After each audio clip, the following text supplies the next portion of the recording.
Hi, welcome to Copenhagen. Thanks for dropping in. Hope everybody is doing well. Today I want to talk about a specific diamond painting that I am working on at the moment. It is called Outside the Sweet Shop from Diamond Art Studio, and the reason that I want to talk about it is a diamond painting kit with 197 colours. So I'm about halfway through, and at times it's been a bit of a challenge. So I thought I would do a video specifically about this diamond painting, but I think a lot of the points could relate to pretty much any large diamond painting.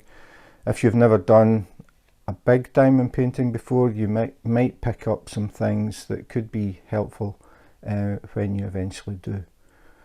So Outside the Sweet Shop. Are you ready for this?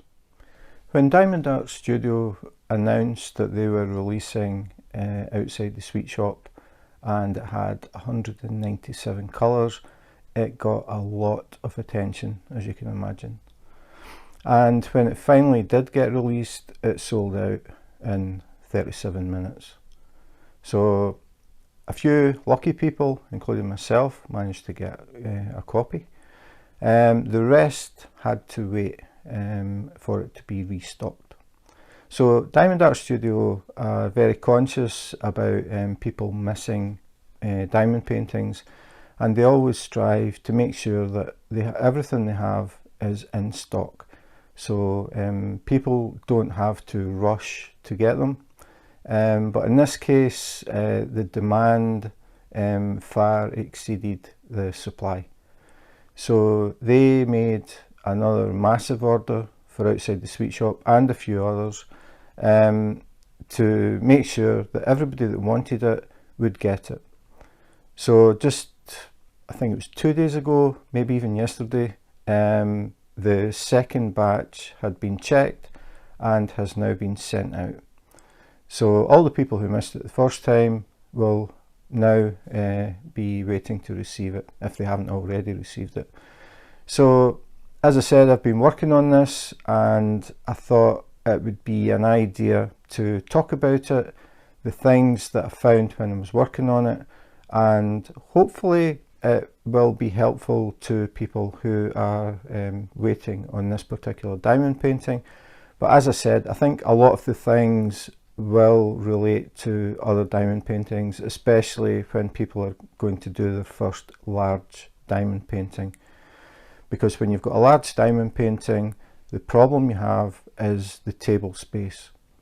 Now, this one is advertised as a 60 by 80, but for me it's actually an 80 by 60, because I always say the width then the height with a picture. So for me it's wider than it is deep, so I would say it's 80 by 60. Because it has a massive key on either side, it takes the canvas size up to 100 by 60. So it will not fit on my drafting table the way it sits as you look at it. So I've had to turn the canvas sideways.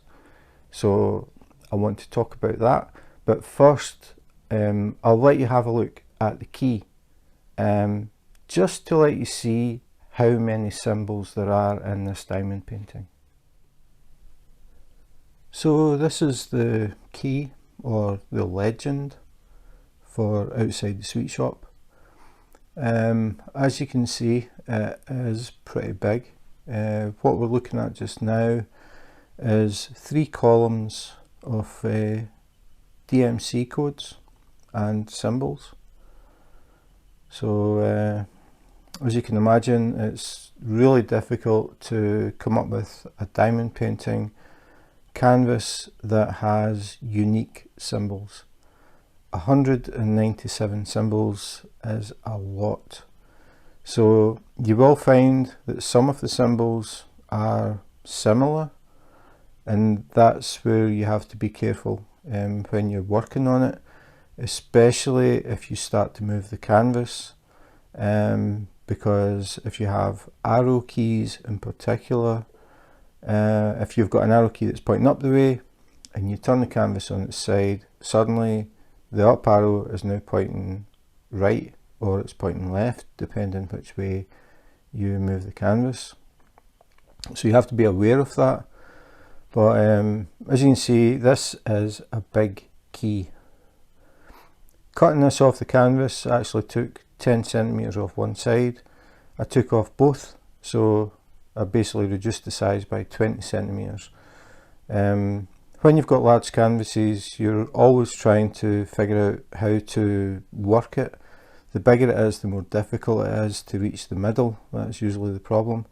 So I cut these two sides off to reduce the size and make it easier for me to reach the centre of the diamond painting.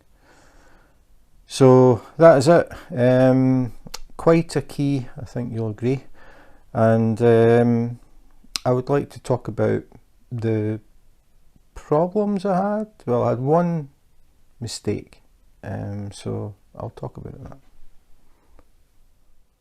So that was the key on the canvas, but now I want to talk about the sheets that came with the kit. They have pre-printed labels, but they come on 3 separate sheets. So I want to show you what I did and why I did it. So when you open up the kit, you will find that you have got 3 sheets of key, or legend as some people call it. Basically it's the numbers, the symbols and the DMC codes. And as I said, these are pre-cut labels. Now the first thing I did was I trimmed them because I don't actually use labels on the containers. I use containers that are marked just by the number. So 1 to 197. So the first thing I had to do before I actually got the kit was order another case of containers, because up until now I have been using 2 cases of 80 containers, so that's 160 cases. I need 197, so I ordered another 80 case. So now I have 3 cases marked 1 to 197. So after I'd done that, I took these sheets, and as they came, it would be, if you imagine this sheet here is the same size because it was joined. I trimmed it, and what I did was I cut it into 3. So I had these sheets. You get page 1 of 3, 2 of 3, 3 of 3. Each sheet had a section. So I cut them off and I taped them together. So now I've got the key as one big sheet, so when I'm working on the diamond painting I can just move it to wherever I need it. And all I did was put them together, used some clear sellotape, and on the back you can see the joins, so I taped it on the back. And the other thing that I did was I put tape down either side of the label so they don't start to lift off, because these labels, this type of thing, if you're constantly lifting it and moving it, it bends a bit and the labels will start to peel up. So to stop that happening, I put strips of sellotape so I can still read it, and it just acts as one big sheet. So that was the first thing I did before anything else. Well, it's not the first thing, because actually, well, it was the first thing thinking about it. The second thing I did was trimmed the key. As you saw, the keys are now separate. I don't use it. The reason that I trimmed them was to try and make the canvas a bit smaller, because with it being 100, it just made it more awkward to work with. I'll just get one of the keys back again. So I just trimmed these off, used a pair of scissors, and you can see it takes this sort of width off the diamond painting. Didn't have any problems cutting it, just used scissors. When it is finished, I will be putting it on a magnetic frame. I will be stapling it though, because it's going to be a heavy diamond painting. So I don't need the sides. So I trimmed them off before I even started. The next thing is, it was too wide to sit on the drafting table like this. So I've turned it so it sits like that. And the way that I'm working it is, I started in the bottom right hand corner. I put release paper on it, and I've been working in sections going along. I'm now just over halfway. So once this row that I'm doing is finished, I will turn the canvas this way, and I will work from here back down to the bottom, so that if I take any pictures of a work in progress, it's joined together, rather than doing half of it and then starting down here. It would look kind of weird if I took a whip picture work in progress, because I would have half of it complete and then I would have like a little rectangle down here. So what I'll do is I'll start up here, so the rectangle that I work on joins with the rest. So it makes more sense if I take a picture of it. And as I said, it's marked as a 60 by 80, but to me it's an 80 by 60. So yeah, that's the key. But like I said, the main idea was to try and reduce the size of the canvas to make it more workable. So I have it actually sitting under here, and it's sideways. Now, the fact that it's sideways changes things. Anybody who's worked on a diamond painting they've had to turn will be well aware of it. But if you have, for example, an arrow key, and the arrow is, say, pointing up the way, and you turn the canvas so that the arrow that was pointing up the way is now pointing right, and you have to remember that. So all your arrows will have changed, and in this one I counted 21 different arrow type symbols. So that's 21 things that are now pointing a different direction. So when I'm working on it, I still set the key the proper way, but when I look at the canvas, I imagine I'm sitting here looking that direction, because the symbols in the canvas are now sitting like this. So you could possibly set this the same way as the canvas, and then the symbols will look the same. The arrow that's pointing right will be pointing right, but it's actually the up arrow. It doesn't matter. But I find it easier to look at it as it is, and then just imagine I'm sitting here and I read the symbol that way. So there are quite a few things that you have to be aware of, and because there are so many symbols, quite a few of them are very similar. And I did make a mistake, quite a big mistake at the very beginning, so I want to talk about that next. So I had trimmed off the borders, taken off the keys, and because the canvas was too wide for the table, I turned the canvas sideways. I had all the release papers on, and I always start in the bottom right hand corner. So I was working on an area here, and then worked along, and then I started the next one, worked along, and one day I was just looking at it and I thought, something doesn't look right there. So when I started it, I'd been looking at the key, looking at the symbol, and the symbol that I saw was a plus. So I looked at the key and I saw this plus symbol, and I thought, okay, it's number 184, so DMC 3844. So I took the drills out of 184, used them, thought it was fine. Then later I saw this, so I took a picture and let you see. So this is what I was looking at, and I thought, that blue just looks totally wrong. The rest of the colours are pastel. This is a more solid colour. So I had to look at the key again, and just to check that I'd done the right symbol.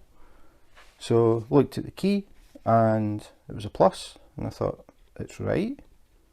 But then I started looking through the symbols again. Now, when I got to that part, I was really just beginning, so I hadn't really got used to all the symbols. So I had a look through again, and then I noticed that number 150, DMC 3743, was also a plus. Now, when I did the original one, I wasn't really paying a lot of attention to the background colour, because I've had quite a few kits where the background colour on squares doesn't really matter. And sometimes if you get a lot of the same types of colour, like say a lot of greens in an area, they sometimes make the background colour a totally different colour. So it makes it easier to see them if you're working with greens all the time. It can be difficult sometimes. So if they sometimes make some, say, yellow or orange or some other colour, it just makes them easier to see. When you place your drill on top, it hides the background colour and it looks fine. With round drills, it's different, because when you put a circle down in the square, you get these little spaces in the corners on every circle. So the background colour has to be the same colour as the drill. But with squares, you might find that the colour on the canvas is not the colour of the drill. So I never thought anything about it. I just thought it's a plus. That's a plus. Done. And then, as I said, I'd already done quite a bit, and then I looked at it and I thought, that is not right. So I took out all those drills, used a pair of tweezers, popped them all out, and I replaced them. So I went for the other plus symbol that I had found, so that was number 150. So then it looked like that. So you can see this looks right. It's all pastel colours. You don't have that blue. So I was very lucky, because the colour is so different from the rest. It was really easy to see what was wrong and pick them out. But I just wanted to mention it, because I found on the key there are quite a few symbols that look similar. So the background colour with this kit is important. The symbols that look similar, I mean, I don't know if I've got them all, but number 28 is like a teardrop, and then number 157 is like a teardrop, but it's got a little curl on the tail on the top. The actual colours are very similar as well, pretty much the same colour of tan. So it could be easy to get these wrong, and you will find them next to each other as well, sort of mixed in. So you have to be careful to make sure that the symbol is what you think it is. Always double check it. Other ones, number 53 is a circle with a dot in it, and then we get number 139, which is this one up here, which is a circle with a dot in it. Now the thing about 139 is, when you look at it on the canvas, at least the canvas that I've got, unless anything has changed, the dot in the middle actually looks more like a line. And I actually emailed Diamond Art Studio and I asked them if they could confirm that 139 was this symbol. So I had taken a picture of the canvas of the symbol and asked them if this was the right number. And they emailed me back really quickly and they said, yes, that is that one. So I knew that I wasn't doing it wrong, because I was kind of worried when you've got this amount of symbols, it can be easy to miss something. So as I said, if you're looking at it, unless they've changed it, 139 can look more like a circle with a little line in it rather than a dot. The difference is that between 139 and 53 is 53 is bold, but you don't really notice it. So that was the only symbol that I looked through it and through it and through it, and I was looking for a circle with a line and I couldn't find it, but they confirmed that 139 is that symbol. So that's the only one that doesn't look quite the same as it is on the canvas, to me anyway. Other one, number 100, which is this one here. It's like a sort of split S. And then you get number 120, which is an S. So they look similar, you can see, but the background on this one is green, the background on that one is blue. This could look like a sort of misprint of that, if it were vice versa. So again, background colour is important. So you can see it looks like an S, it's got a green background. This one looks like an S, it's got a blue background. So pay attention to the background colours. Another one, 91 is an L, and 117, which is up here, is an L. So again, we've got a capital L, and then at the bottom here we've got a capital L, but it's in bold. So you've got a bold L, a normal L. This one is a green background, this one is a brown background. So again, it's a sort of combination of double checking the symbol and double checking the background colour. Another one was 64, which is an I, and 174, which is an H. Again, I've turned the canvas, so that H now becomes an I. So again, you have to remember, if you've got the canvas sideways, you need to imagine that you're viewing it this way so you get the proper symbol. Again, the H's and I's are sort of mixed in with each other as well. So it could be, if you're not concentrating, it could be quite easy to get them mixed up, and suddenly you're doing all the H's with the I, which is yellow, and the H is brown. That would be harder to notice, I think. I think I was very lucky with that blue, and it really made me concentrate more on the actual symbols and the background colours. Another one is 105, which is basically, I don't know if it shows that well, but it's basically like a speed bump, this one here, and 107, which is basically a speed bump on its side with another line above it. But again, because I'm turning the canvas, it could be easy to get them mixed up. And then we have 23, which is an up arrow, and 37, which is a left arrow. Background colours are pretty much the same. So again, if you turn the canvas, 37 now becomes an up arrow, which is 23. So you can see how you could quite easily get that wrong. Again, people that have worked on large canvases and they're used to turning them sideways will be used to this. It's more for people who haven't worked on a large canvas, especially the arrows, because as I said before, arrows that point up, you turn it, suddenly they point right. When I get to halfway, I'm going to turn the canvas around so I can reach the centre. So the canvas is going to go this way.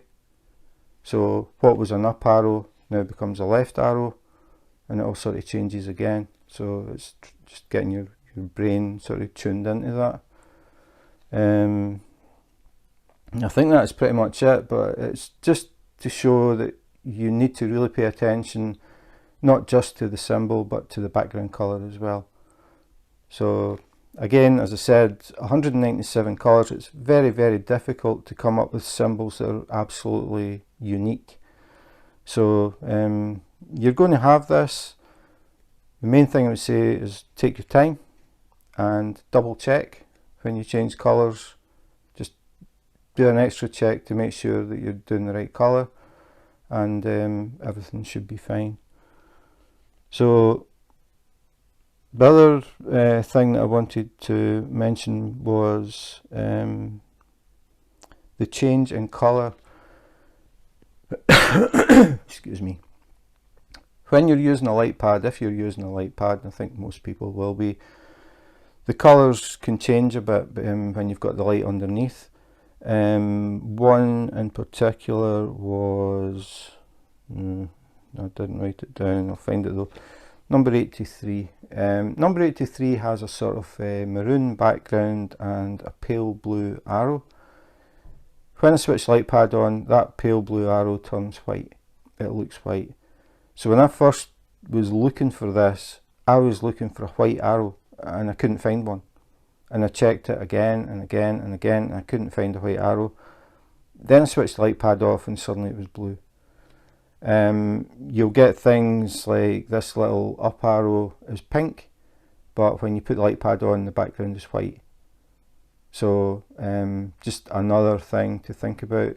And again, we've got that, actually just looking at this, number 66 is this little chevron. Number 84 is a little chevron pointing sideways. This one is bold, this one isn't. Background colours are very similar. Again, if you start turning the canvas, it can be easy to mix them up. So a lot more concentration needed for this one. And that's why I thought I would do this video, to try and point out these things. It's not that I'm trying to find faults, it's just that I'm trying to point out things that you should be thinking about, be aware of, and hopefully it makes things easier. And that is pretty much it, I think. I mean, the other thing that I would like to say is that the customer support from Diamond Art Studio has been phenomenal. I have been in touch with them asking different questions, just in general, nothing wrong with this, just general questions, and they have been so quick and given me comprehensive replies.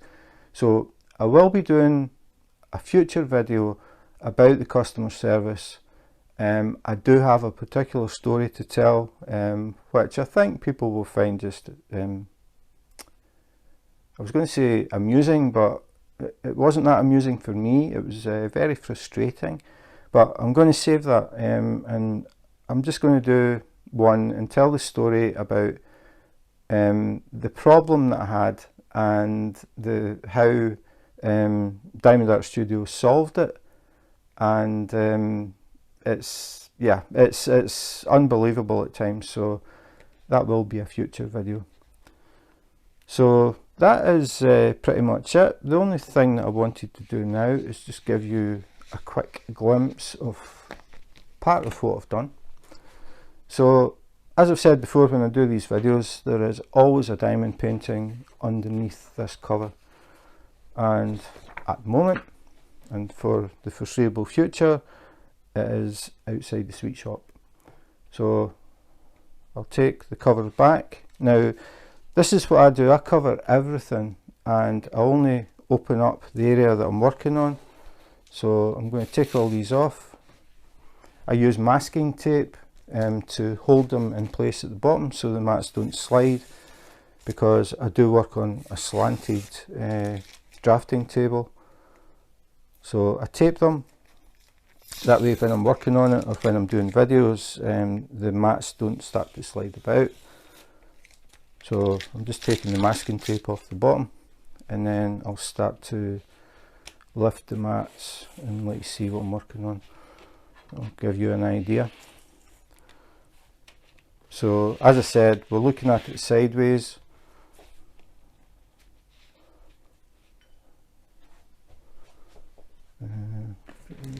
Here. So we're looking at it sideways. This is the section that I'm working on just now, and it might look like it's complete, but if I switch the light pad on, you will see it isn't. So you can see there's a few drills still to go in here. Then I'm going to work on this part, then this part, and then that will be just over halfway. So yeah, so this is down here is the area that I got wrong. It's actually off the screen, but everything looks fine now. This is with the light pad on, so you can see there are tiny gaps, but I like that because it gives the drills a little bit of space to move. They're not pushing against each other. I haven't had any popping drills at all. These are resin drills, they are very, very good quality, and I'm just not having any problems. So that is with the light pad on, and that is with it off. So as soon as I do that, they disappear. So half done. You can see the release paper is sitting on here. So I'll finish this, won't take long. Do these little sections, turn the whole thing round, and then start on the second half. So that is it. A bit different. I've never done a video specifically about a specific diamond painting or how I'm working on a diamond painting, but I just thought, I know there are a lot of people who are just about to receive or have just received this kit, and I thought I would just point out a few things. Hopefully some of it is useful and it will save you time, and you will enjoy working on the diamond painting more. It is definitely a big project, 197 colours, a lot of chopping and changing, a lot of containers as well. That's another thing, that if you're still waiting on it, you need to think about how you're going to store them. Just getting these together. So I use Tic Tac containers in cases that hold 80 at a time. So this is the sort of thing that I use. So up until this, I had one container.